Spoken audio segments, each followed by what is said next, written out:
On this episode of Leslie and Castelnaudary, join me on an adventure in Versailles where we have encounters with surprising spirits and we discover more about the hidden history of France with the new theory that maybe the royalty, the royal family, were gods from another planet. Let's discover and let's imagine on this episode of Leslie and Castelnaudary. Here we are in the Palace of Versailles, in Versailles, France, just outside of Paris. And I bet you're wondering what spirits are waiting for us here.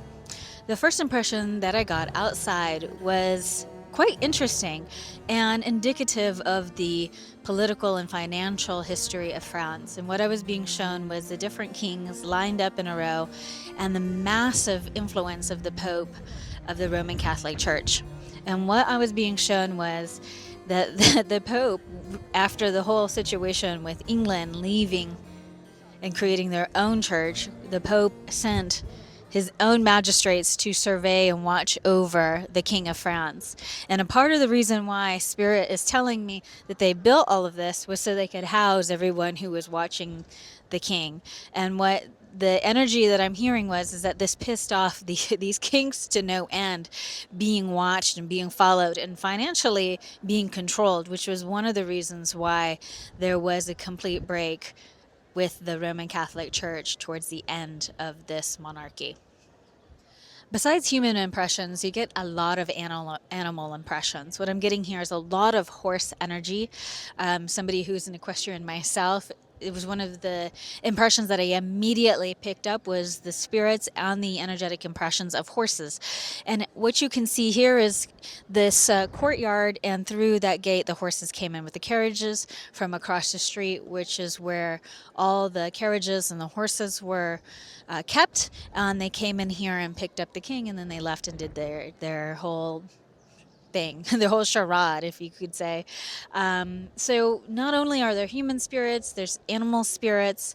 I see hounds of different kinds, foxes of different kinds, birds of different kinds, horses. There's a lot of animal energy here. Which makes sense because we're in the middle of this forest in France. So there's not just human energy, a lot of animal energy. And if you're sensitive enough to pick it up, you just might be able to see it and feel it and hear it. So here we have now the apartments in Versailles where the women lived. And what I feel energetically is mother, mother, mother, mother. There's a lot of mother energy. And it's no surprise you have a lot of female energy here in this space because there are actually here nature spirits personified in statues. And what I see here is the energetic imprints of actually very grand, tall woman.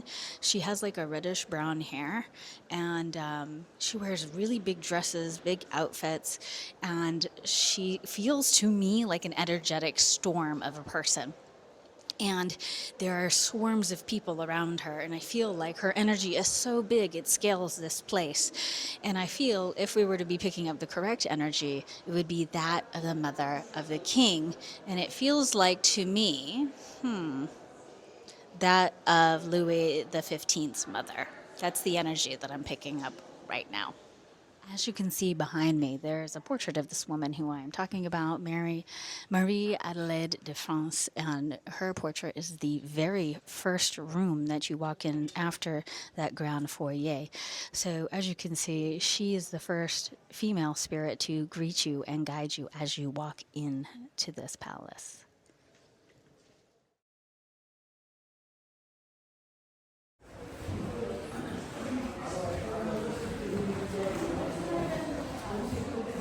I don't know what this room is, but the second I walk into this room, this is probably the first room I've ever walked into that just reeks of sex. It's so much sex, I could literally smell it. You know that song, I Smell Sex and Candy? Girl, this is what this song was about. I feel like there was a lot of it going on. I don't even feel like it was just restricted to the king. I feel like there was a lot of frolicking that happened in this particular room because the energy feels fun and frisky. What's up, guys? I just found a piece of gold, but I can't touch it because it's not mine. In this particular piece, what I'm actually sensing is a lot of servant energy. I actually see black African servants as well as white servants here from different places, even North Africa. I want to say they were like slaves. But in this room in particular, I see a lot of servant energy here. Card playing is what I see, letter writing, games, book reading. Yeah, you see the orchid there, or organ there, but what I actually see is like people came here. What I feel mostly is the worker energy. There's a lot of workers here and cleaning and bringing food and cooking and doing all sorts of stuff, and their imprints are the biggest imprints that I feel in this space.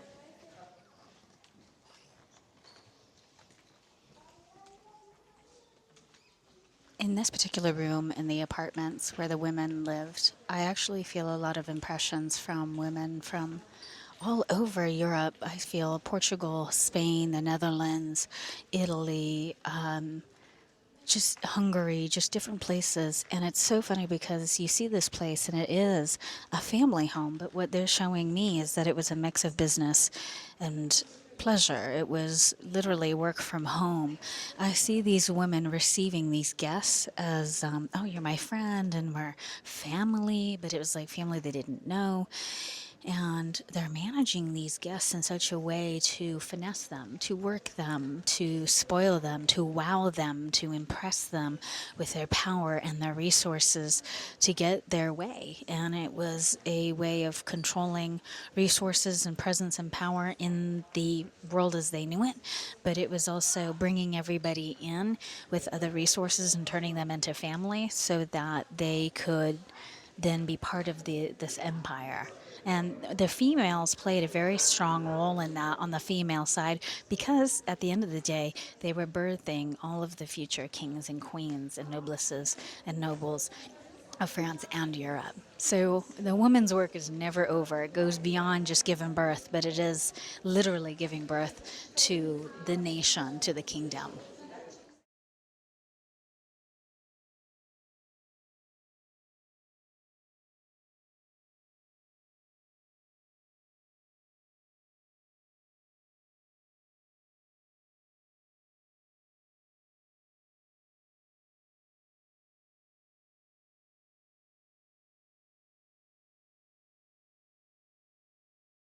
What we just walked through was the King's Guard, which for me, as I was walking through that space, it felt like the King's personal police department. It really felt like a very busy place. I pick up a lot of energetic insight from there. What I'm actually sensing is a ton, like a lot. Like I'm picking up like a couple of hundred guards walking around this place. And a lot of them are very tall because what I'm being shown is a lot of them are being picked for their physical veracity and their strength. And there's a lot of administrative too, so I'm not really sure what that is. Organizing people to put them into different places, protecting the princesses and the princes, and helping everybody to go where they need to go, whether it's the carriages or whatnot. So I really feel like you think about a storm of energy with the mother energy. I'm also picking up a storm of protective energy here in this space as well.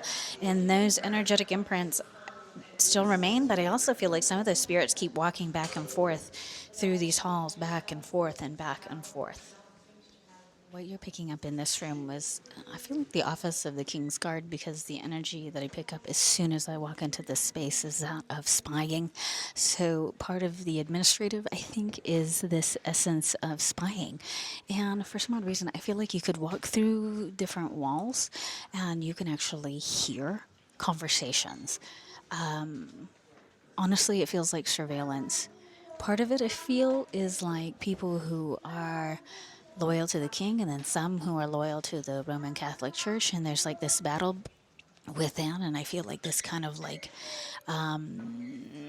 supremacy battle, if you will, between the church and the king definitely was bringing in this dynamic of conflict from within this palace. but I feel the man who is presenting to me is a man with white hair. He's not very tall. He's stout. He's wearing like a uniform and a vest, and he's telling me I was very much loyal to the king all the way till the end. So I feel like this was somebody who worked several generations for the king, and was in charge of protecting them, but he was in charge of getting all of that security information. As soon as I walk into this chapel, I am greeted by a spirit here. She is a smaller woman. She's like this. She has very beautiful silk crepey shroud and a black dress on her. She's right here. She has a little dog. It feels like a beagle dog. It's like this. He's kind of chunky. And she's here and she's showing me this view right over here. She said, this is the most unappreciated view from this corner. You can see all of the cherubs and the angels and the stained glass and the gold details and the different portraits. What I'm hearing is that some of the people in those portraits are actual real people, and she just thinks it's very funny, and she's tickled pink that some real people are in these portraits. And a lot of times we think that these people are just random people, but she's saying if you look up, even all the way to the center where God is, there's faces of family and people that were connected to this family. She's saying to me that she once was taller and beautiful and fair and thin, and something happened in her life where she was just shriveled. To be honest with you, I feel like this is Marie Antoinette. That's who I feel that I'm with. But she does not present as this big grand figure. She's presented as a shrouded figure, almost like who she was at the end, completely just her life force completely drained from her, from stress and struggle, and everything that she loved being taken away from her. And she said, this was a place that I once knew and loved, and it was a very special place for me. But then eventually it was all taken away from me. I mean, I feel like I'm being covered and dripping with jewels and fine things to just a shell and a shadow of who I used to be. And I went from this one place of luminous light to darkness. And you see like the vacuum of souls created during the revolution. It was like they came in and then went oof, all the way out. And it's a very sad picture. And I feel like she's going to lead me around a little bit, and we're going to talk some more about what we see. As we continue on with what I feel is the spirit of Marie Antoinette, she's actually telling me that the reason why she went from the light into the dark was because the royalty was having a struggle with the Catholic cult. It really was a cult, but there was a lot of spirituality with it. And what I'm sensing was there was a separation from the church and the royalty, the realm of the kings and the princes, and then a separation from that, and it completely ripped apart that conjunction, that junction between the two spirits. And what you're actually seeing is when that happened, it feels like the light of God was just completely vacuumed and taken away. And then it became the darkness living in man's world and being completely ripped away from that prosperity. And I feel like the connection between the royal family here in France and the Roman Catholic Church, not only was it very entwined financially, but I think it was deeply spiritually intertwined. And when that family pulled themselves from that, it went away, and that's when the revolution began. As I left the mini cathedral, Marie Antoinette walked with me, and she told me, I need you to walk around and look at all the art, look at all the iconography. It's not religious, it's spiritual, it's metaphysical, it's otherworldly, it's interplanetary. And she's saying, no, this is not about the godship of one singular human that rules over everyone. It's about the godship of mankind, of humanity. And that got lost in the materialism of the day, that people went from being gods incarnated into the form of man, living on earth for just a short time to fulfill their purpose and to go back to where they came, whatever planet you come from, whatever realm and dimension you come from. And then it became about politics and power and money and hunger that can never be quenched. And it is a warning from this spirit to the world that if you forget your divine origins, You will end up as a mere man, a mere mortal, and you are bound to die. As you can see in this space with all these portraits, this is the humanity, this is the avatars that we all individually pick when we enter into human form and become gods on earth. And it's sad because you see all of this spirituality. I mean, look at the way that they're dressed. Cupids and angels and individuals that look like from other planets, like Saturn and Neptune and Venus. And they're coming from other planets and they're coming onto Earth to live a life. And they have reduced themselves to hunger and to vanity and to starvation. And it is a very debased descent away from our spiritual origins. We have all come to Earth to be somebody, to live as someone, to do something, to create. Do you remember why you came to this planet? Do you remember where you come from? And the moment that you do, you will reignite your light and you will let it shine on Earth.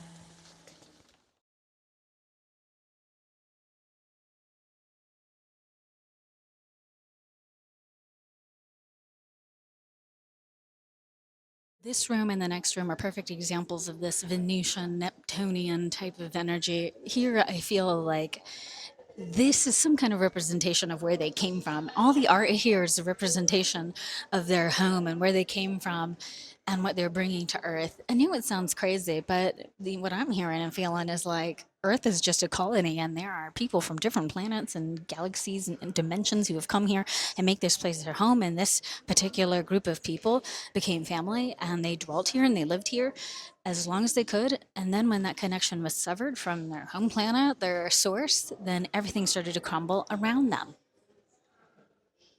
But you can see this mythology here. There's everything. There's centaurs. There's Cupid things. There's people with wings. I mean, this mythology, this imagery is not just some fantastical Catholic stuff. This is interplanetary. This is mythological. This is pulling all the way from ancient Rome and Greece, and the succession of this idea of kings amongst men. It's just, I think these people remembered and knew who they were. What I'm actually hearing now from the spirit is that by this point, when all of this had been constructed, by all this pomp and circumstance and politics came into the picture, these individuals of this family had all but forgotten their divine heritage. And it's almost like it had been completely erased from the hard drive of their minds, their collective minds. And that's when this hard separation between the powers of the church, it feels like, I don't know why, but it feels like Venus energy. I don't know why. It's very culty. As soon as that energy is separated, then there's a forgetting of all of that. Then then that's when the downfall happened. It was like a graduated step, generation by generation, until they were completely forgotten. As soon as I walked into this space, immediately I felt, okay, this was a bedroom, but then somebody didn't like it as a bedroom. And then I saw a man sitting in the center and people coming here to grovel and beg. And then, like I said earlier, from the last room to this room, it was a complete forgetfulness. And then it just became about money. It became about hoarding. It became about power. It became about control. It became about resources and hierarchy, and then everything just got lost and confused. And you can see from the ceiling, it was a complete departure from this divine origin, and becomes finally the fall of the gods into the life and the destiny of man, which is death, decay, and destruction.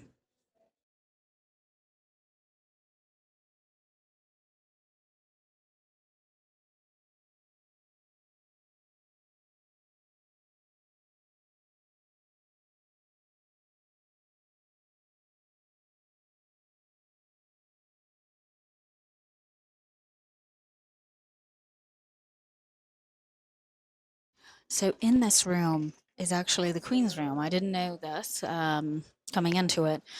The feeling that the spirit who's walking me through is giving me is that feeling that only women who have given birth to children vaginally know, and that feeling of your vagina being so engorged after giving birth and swollen. That's the energy, and I feel like many a baby was born in this room. And it's so funny because she's telling me my mother-in-law didn't like me. And this feeling of constantly being judged, always being judged, always being nitpicked at. And it was almost like if the revolution didn't kill me, this woman surely would have. In this particular room, there are a lot of Catholic spirits right here. They feel like to me cardinals and different kinds of priests, even page boys, altar boys. I don't even know. I'm not familiar with all the terminology and the job descriptions. But for me, this feels again, you have the spiritual iconography at the top of the ceiling. And what reveals to me is that it's almost like these people came from another planet. I mean, look, they're in the sky, they're in heaven, and they're looking down on earth. And these are spirits, these are loved ones, these are elementals. You see different entities there with wings on their back, looking down on earth. And what I'm being told by these priests of this kind is that they are of I keep feeling like Neptune, of Neptunian energy. I don't know. And for me, as soon as I walked in to the room that goes over to the second floor of the cathedral, all I heard was there's some culty bleep going on. This was not only a home. This wasn't only a seat of politics or of a kingdom. This was again, it feels in a weird and wild way some kind of interplanetary place where spirits from another planet came here and lived and dwelt. And as soon as that connection from that place and that with the church, which is really interesting, cut and severed, so too did the control and the power and the resources of the monarchy, and it fell to give birth to a whole new resistance, revolution, and a world where people from other worlds came to dwell. And what the spirit I feel of Marie Antoinette is telling me is that the spirits went from creation to destruction. And when you have that spiritual intent shift, that's what happens, and that's what led to their downfall. So we are at the end of this tour here from this complete departure from this divine, interplanetary, spiritual, metaphysical origin, and this complete cutoff from that time and era to what you see with Napoleon declaring himself emperor. You went from fruiting into growth, into beauty, into art and creativity, to destruction and fighting and conquering. And as you can see here, you have Napoleon who is being crowned king and crowning his wife queen, just an empress. Just because you say you're a king doesn't make you so. Without that kind of connection to your own divine heritage, to the God within you, simply taking people's adoration and worship and obedience by force will never make you a king. It will never make you a god.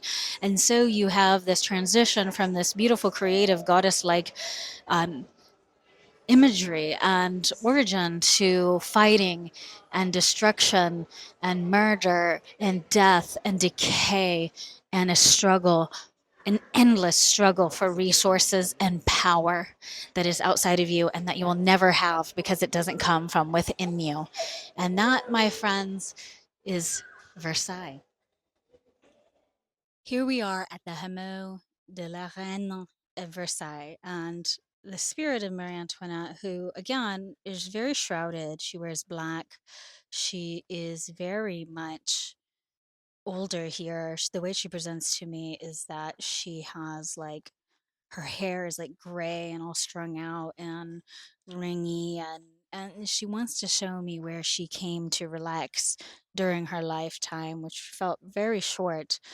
She says to me that there were two insane women in her life. It was her mother-in-law, and then there was Madame du Barry. And as I was walking along the trails, which is so far off and away from Versailles Palace itself, she makes me feel like Madame du Barry is this big woman and she wears tight clothes and her clothes are very fitted and very structured and she's walking and she's very much a busybody and she has this entourage and armored guys and she walks everywhere as if she's the queen, she's the wife of the king and she gets to tell everyone what to do and how to live and how to be. And every time Madame du Barry would come over here, it would fill Marie Antoinette with stress. But that did not happen all the time. In fact, most of the time she had this time to herself. But the other point that she wants to tell me is that this was not just a place where she was by herself.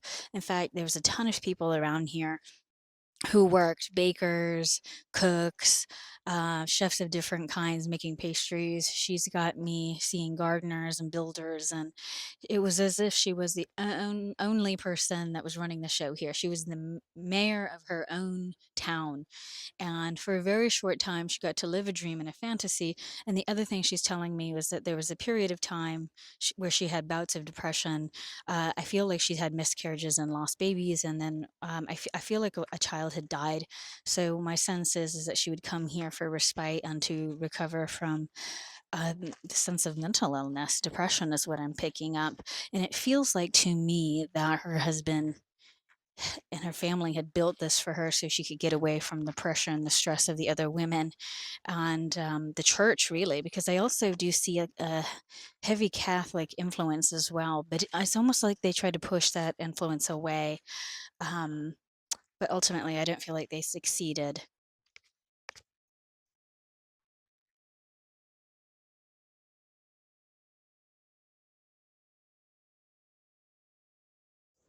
It's the end of the day, and our family is so ready to go home. We're having beverages, sitting here, resting, watching all the hordes of people go by. And up in that window, there is a man, a spirit by the name of Richelieu. He has long, white, curly wig. He is dressed very finely with a lot of gold embroidery, black and blue velvet of different kinds. And he was just staring me down. He was very serious. He makes me feel that he was connected to the king. He's very close to the king. And at a certain point, his main focus was the consolidation of power. And that really was his only motivation, was to get as much power as possible and to keep it in a close circle as possible.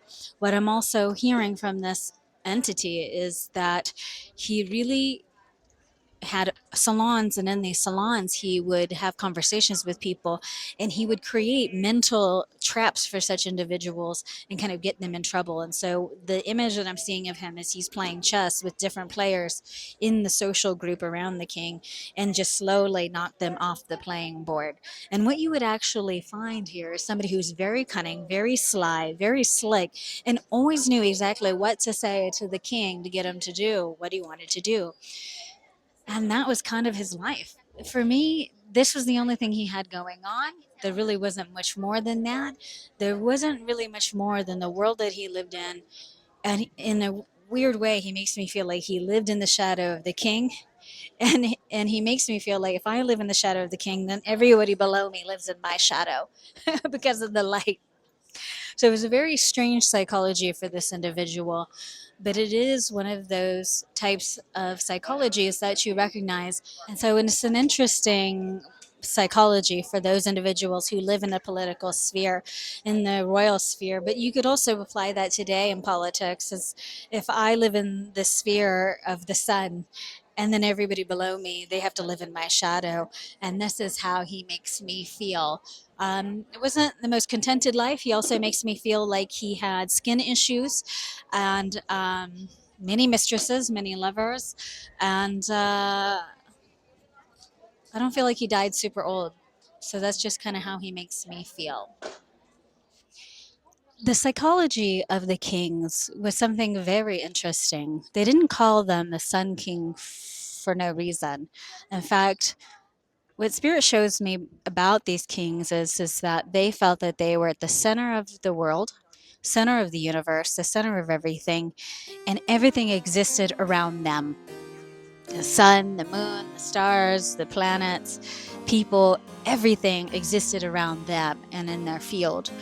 And this place, this town, this immense palace, was the center of it all. And they felt that I don't go to the world comes to me.